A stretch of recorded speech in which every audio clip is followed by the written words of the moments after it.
The founders knew this, man. They got it. They got all the way to the end of the convention. I mean, we're talking September, I think it was 14th or 15th. At the very end of the convention in 1787, this guy, Colonel Mason, George Mason, gets up and he says, all right, guys, we've created a federal government. That's great. You know, we've limited it to only these few things that it can do at that time, 15 things we added to with the 27 amendments. Anyway, we've limited to these things. But he said, what happens if the federal government decides to add to their power without us giving them permission from the states, we the people?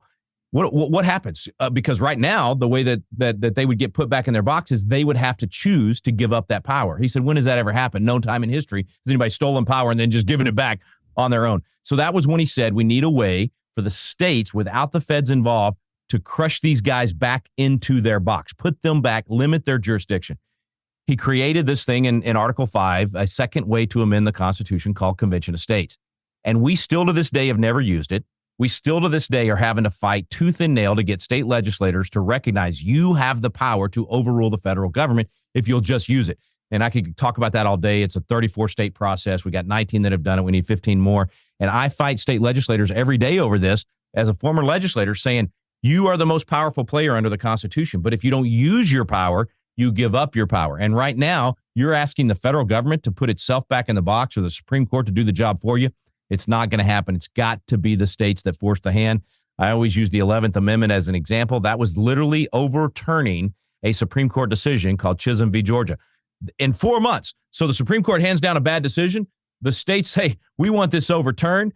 Congress actually at that time answered to the states because the Senate, that was before we changed the election of senators from the state legislature to the people. So Congress was actually, did its job back then.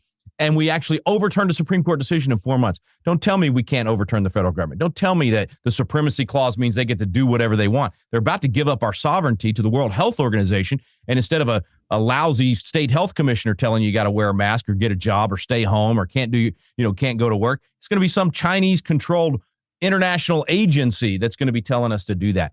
We have got to start using the peaceable means at our fingertips. And if we don't use the peaceable means, we are going to end up in civil war. I don't say that to scare people. I don't say that to warmonger. I'm just saying, use the peaceable means, civil discourse, state legislative action, all of these things. You got to use the peaceable means to prevent the actual physical war from coming. And civil war, listen, I'm a student of history now. I mean, that's the way of the world. We're at the 250-year mark. This is the point at which most civilizations fall apart. We've broken the mold every step of the way because of our foundation. I think we still can, but not if we don't take action. And so I say all that to say it can be peaceable, but not if we're afraid, not if we act out of fear. We cannot be fearful. We have to err on the side of freedom, not on the side of fear. And even if we do the things that we have the power to do, it's still going to be scratching and clawing, but it can be done.